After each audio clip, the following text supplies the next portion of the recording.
Good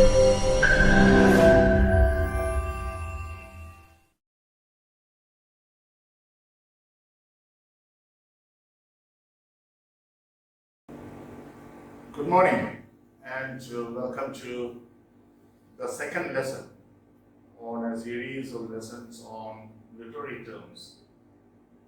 Without much pep talk, let's get on with our business. The first literary term for today's discussion is defamiliarization. What is this term? What does it signify? It simply signifies the writer's attempt to make the world seem or look unfamiliar, very strange. The common day-to-day things are presented in such a way that they appear quite strange. Why does a writer do that?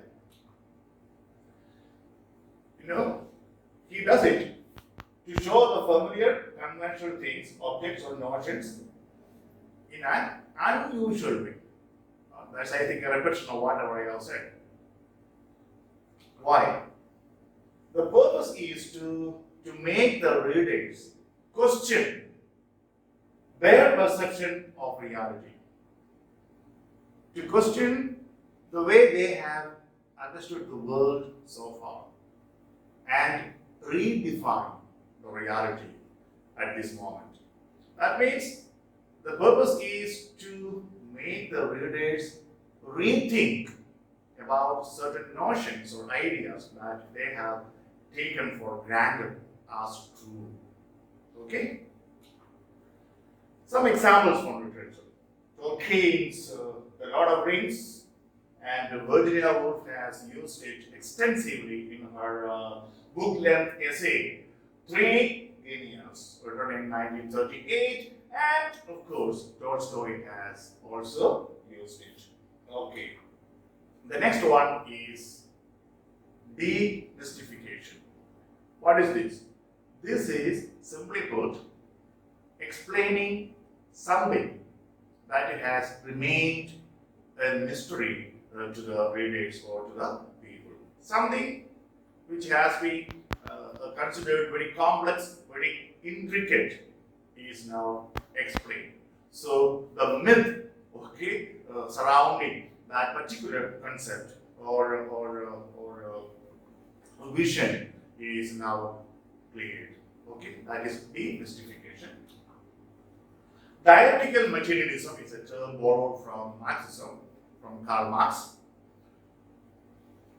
It simply means the conflicting voices, conflicting forces existing in society, always engaged in a strife, in a conflict. You understand Marxism? According to Karl Marx, the have-nots, the rich and the poor, the capitalist and the proletariat, the working class, are in perpetual conflict with each other. This is the meaning of dialectical materialism opposed to each other. Now, historical materialism. What is this? Historical materialism refers to seeing history, seeing history as a record of this perpetual struggle between rival classes. In Marx's case, the capitalist and the proletariat, or the rich and the poor. So, he sees history as a record of a series of such confrontations, such conflicts. That is historical materialism. Now, next in our list, on our list is dialogism. Dialogism. It is pronounced as dialogism. Okay. This term is derived from the work of Mikhail Bakhtin, the Russian formalist linguist. And the term indicates the polyphonic play of different voices or discourses in a text without the without the interference of the author. I will explain quickly what polyphony is. Okay.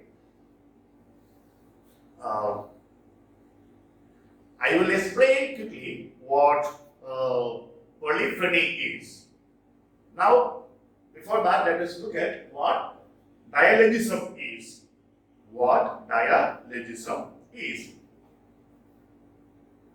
It is the presence of more than one dominant voice in a text. And to achieve this effect, what does the author do, the writer do? He uses polyphonic play of voices, which means traditionally a writer creates a protagonist, the chief character in a novel, and that character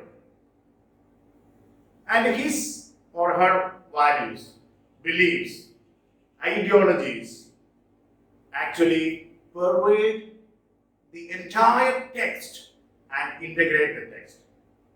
The predominant perspective of the protagonist controls the text. That means other voices, the voices of other characters, some of the perspectives or points of view of other characters may be in disagreement with those of the protagonist. And in the end, what happens? The protagonist probably wins over the rest. All the other voices are submerged or defeated. But in polyphonic play of different voices, what happens? Different voices, different points of view of all the characters are allowed by the writer without any authorial invention to evolve and develop.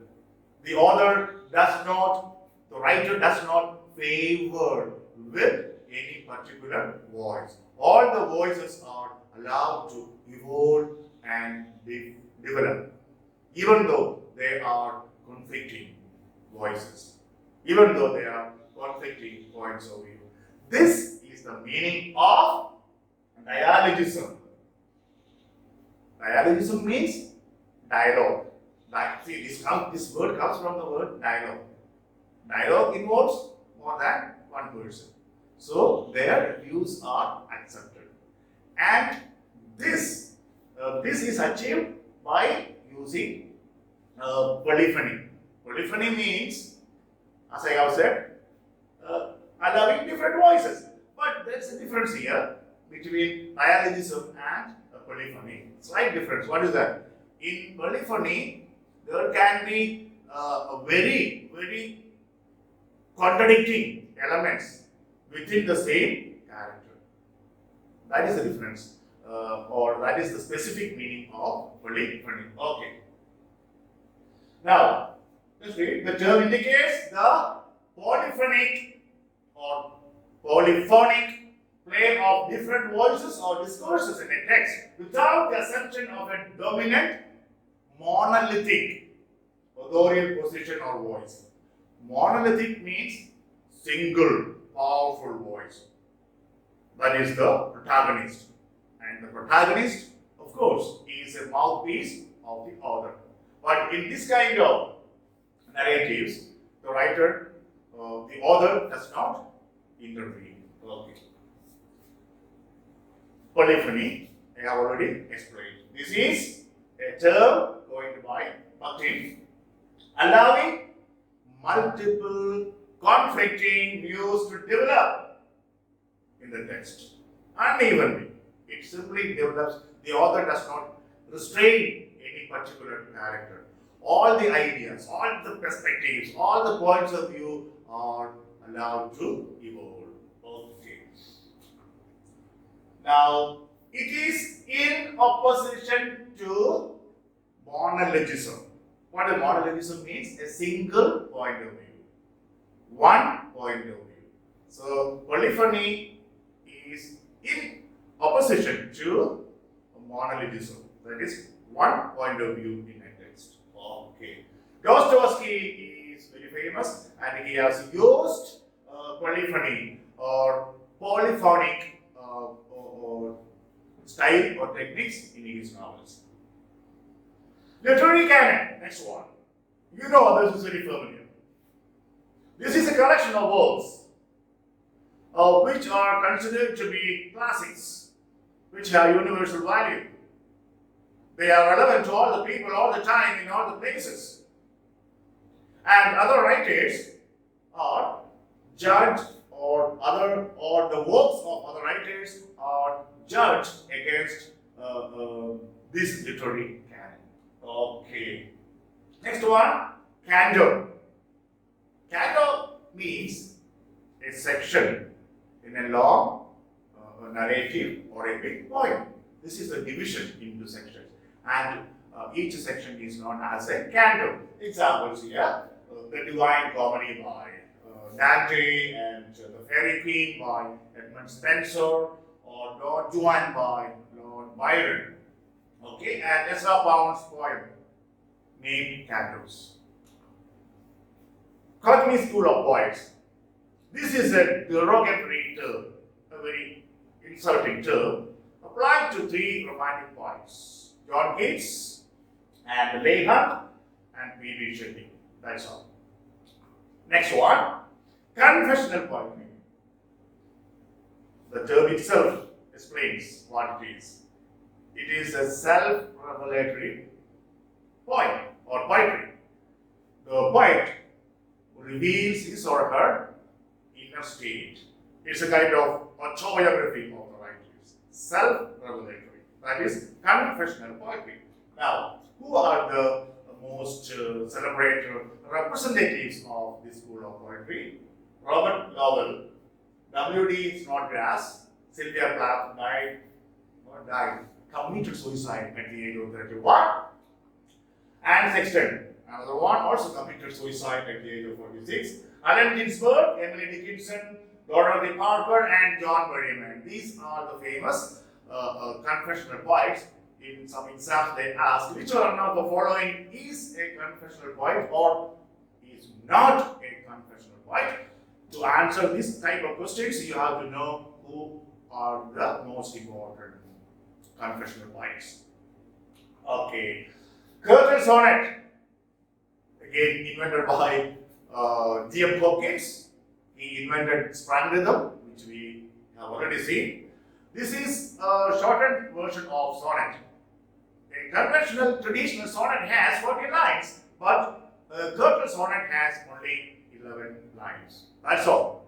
For the examination point of view, just know what a curtain sonnet is. 11 line sonnet. Okay. Dada. Okay.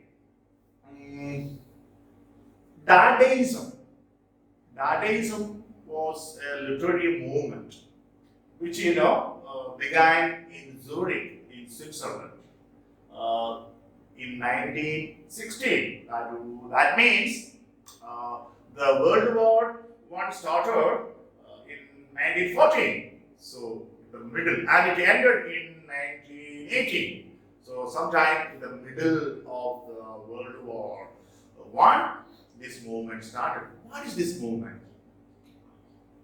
Dada poets or Dadaism or Dadaist reveal a nihilistic, iconoclastic attitude towards everything around.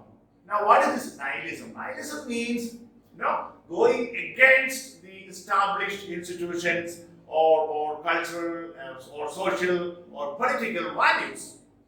Something like iconoclasm, a term associated with George Bernard Shaw. Okay. Now, their poetry deliberately try to display or communicate a kind of irrationality, and they rebelled and negated the conventional, traditional artistic values. Why? They were frustrated. They were disillusioned with the society of their time because the World War I began and mutual slaughter for no reason. This really, frustrated them. They became so disturbed. They became so disillusioned, and they began to rebel against the existing social and moral, political, and economic arrangements. Okay. That is, as I have said, we are disillusioned with the cultural and moral decline that was prevalent during their time. And that is gave rise to surrealism. So you just understand, this was a movement started in Zurich in the year 1960. It was a result of the frustration and disillusionment of a group of young poets with the then socio-political or moral arrangements. Okay, and they wrote poems which were highly shocking, sometimes with irrational elements. They rebelled against all sorts of conventional artistic values of the time. Okay. Dirge. It's very easy. A dirge is a funeral song.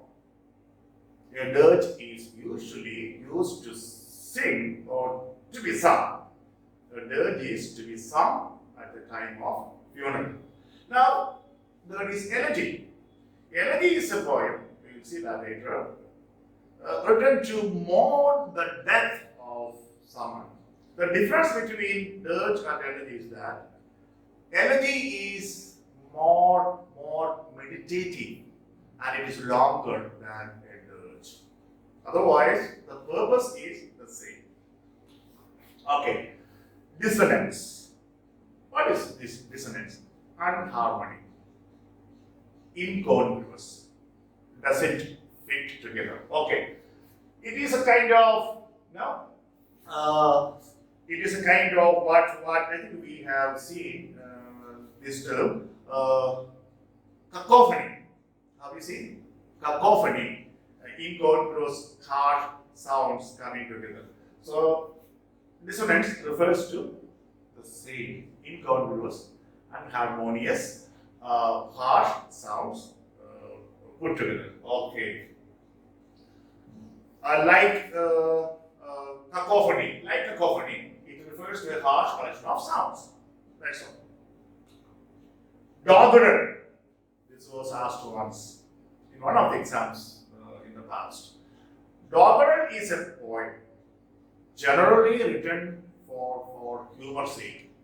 The features are like this poem uses, or this type of poetry uses cliches, means overused, worn out expressions, and it's very clumsy, and the poets employ irregular meter. Now you know what meter is. I am croaky, sporty, anapest, and Latin, and sometimes they mix different meters in the same line. In all the way, they just shattered the conventional rules of writing poetry. This is doggerel. In simple words, remember, bad words. Okay. Dramatic monologue. I don't have to dwell upon this longer because this was invented and perfected by Robert Browning. What is dramatic monologue? Monologue, one speaks to oneself. But in dramatic monologue, the speaker, the narrator, imagines a listener in front of him. So the speaker speaks to an imagined listener, and the listener does not respond or does not engage in a conversation with the speaker. This is dramatic monologue. What is the purpose? The purpose monologue is to bring out, to reveal, or to make the speaker reveal his inner state of mind, his inner being. That is the purpose of dramatic monologue. And Robert Browning and some others have made use of this form very well.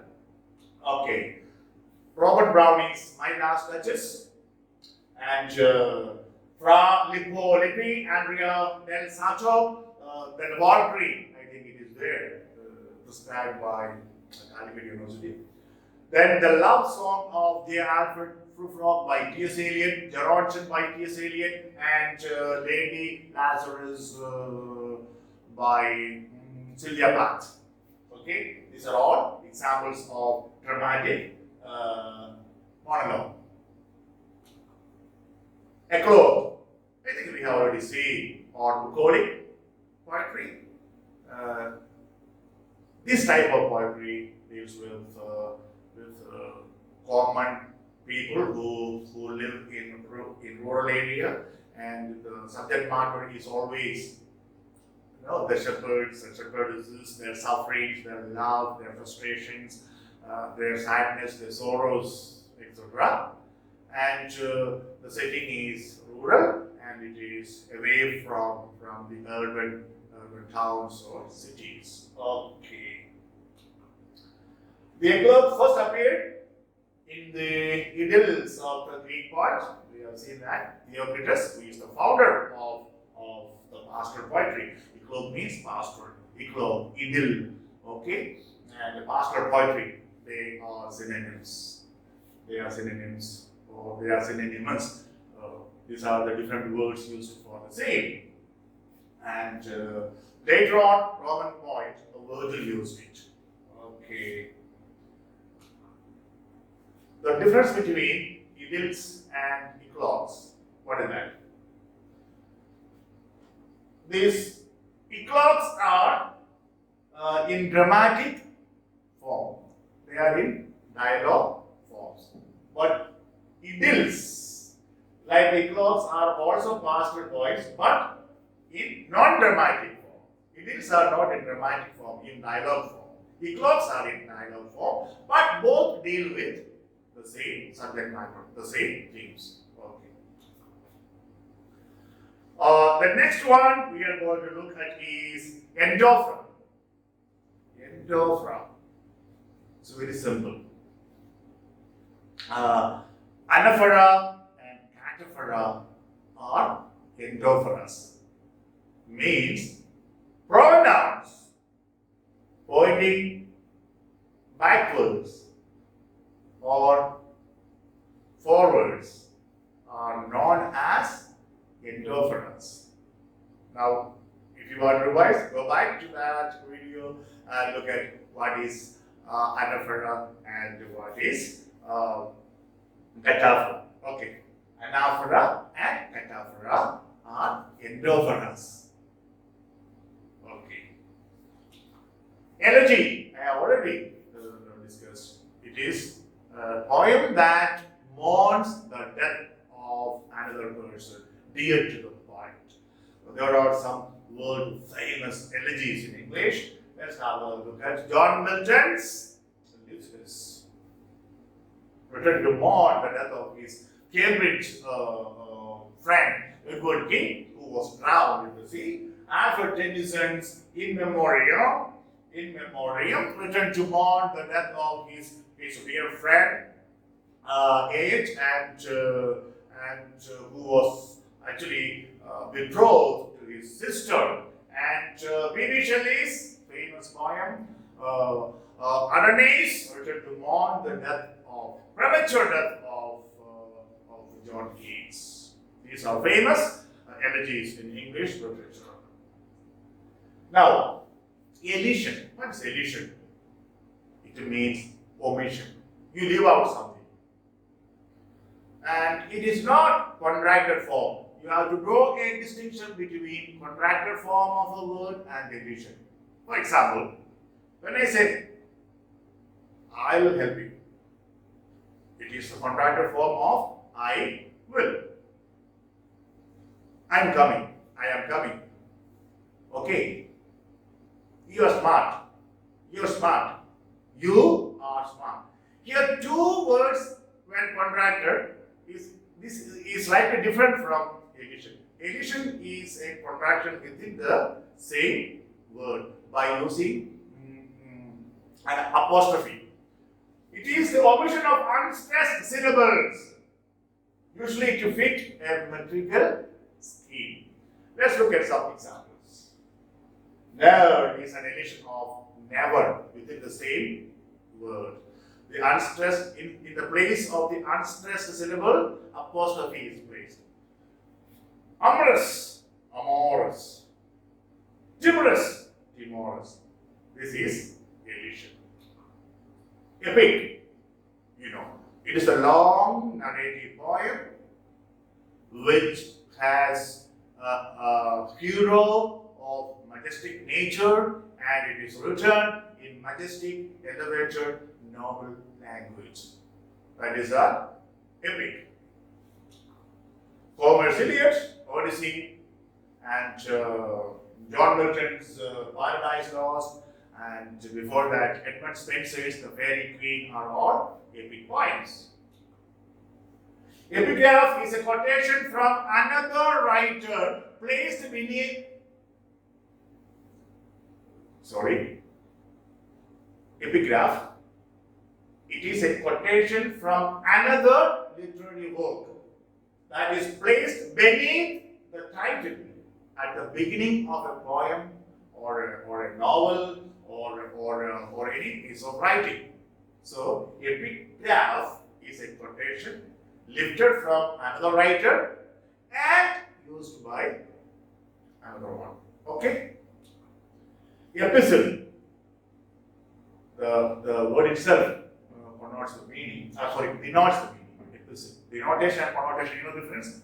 Connotation always states some attributes. Denotation means the literal meaning. To denote means to give the literal meaning. To connote means to mean something beyond the literal meaning. Okay. It is a letter in verse. It is a letter written in verse and written to someone very close to you, very intimate with you.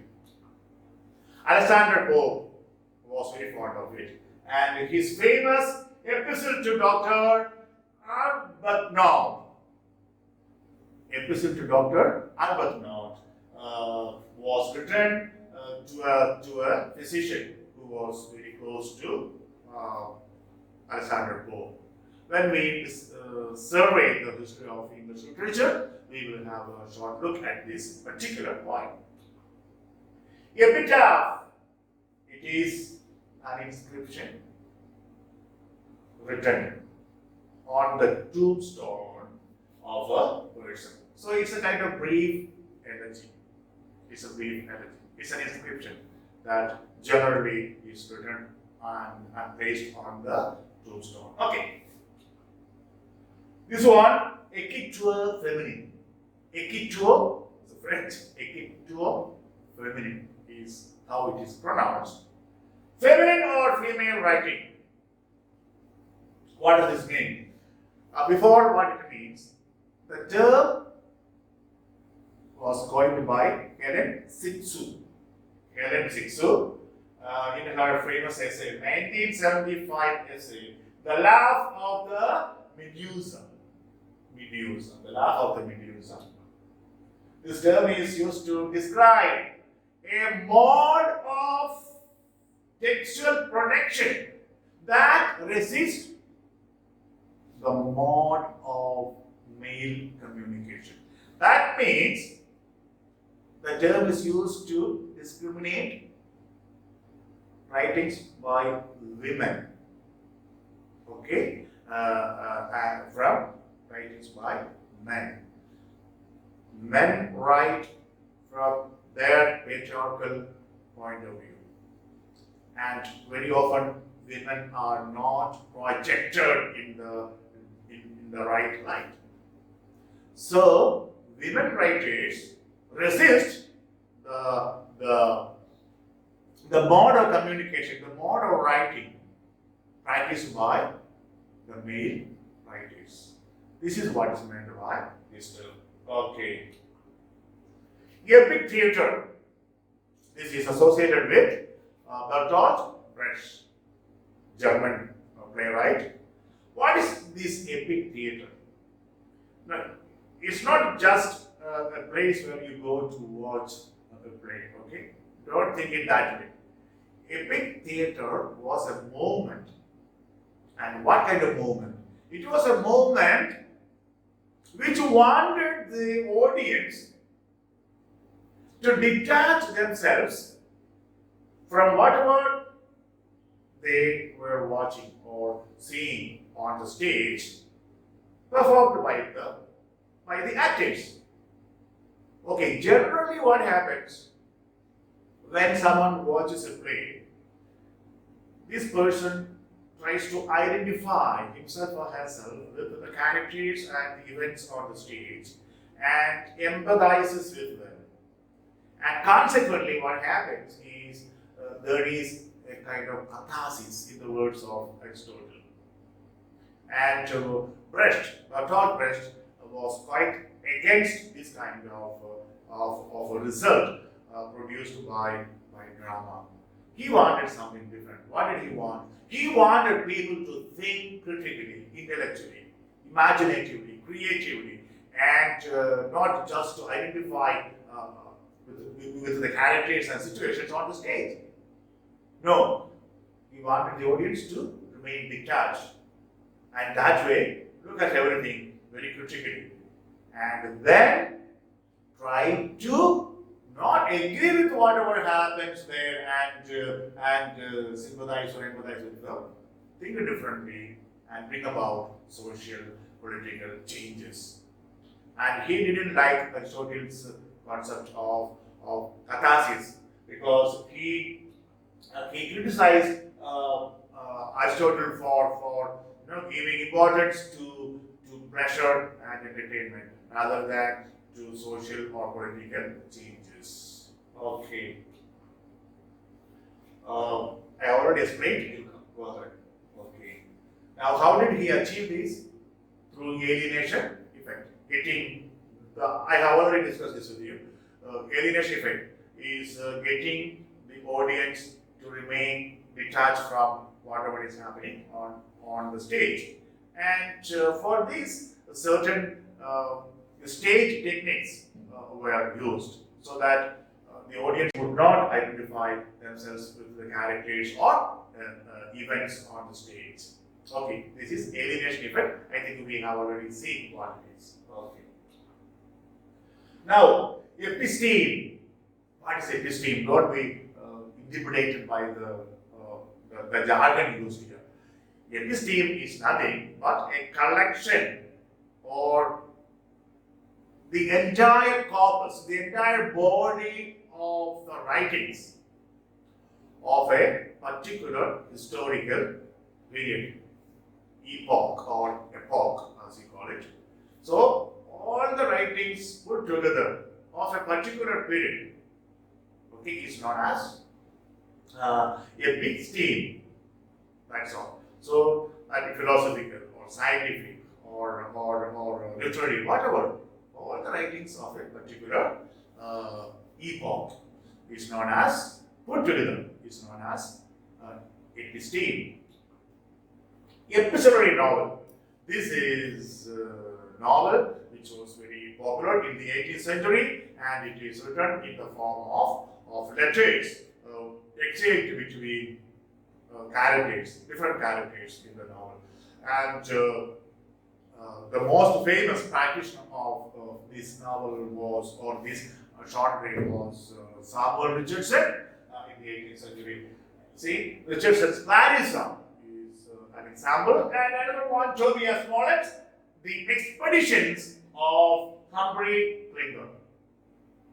These are the noted examples of epistolary novels. Sometimes this question is asked, please be careful. Epistolary novel is generally associated with Samuel Richardson. Ethnography, it is nothing but the systematic and organized study, recording and classification of human cultures. A kind of anthropology, study about man and human cultures, different kinds of cultures. All these cultures are classified and put together. This is known as, or this practice is known as, this activity is known as ethnography. Okay then, that is the end of the lesson. Today, I think I have just forgotten to add the quote, but I can just tell you one quote that you can probably remember. This is a quote from William Wordsworth. William Wordsworth's preface to Lyrical Ballads. Poetry is the spontaneous overflow of powerful feelings recollected in tranquility. Okay, that's all for today. Till we meet for more lessons, take care, be happy.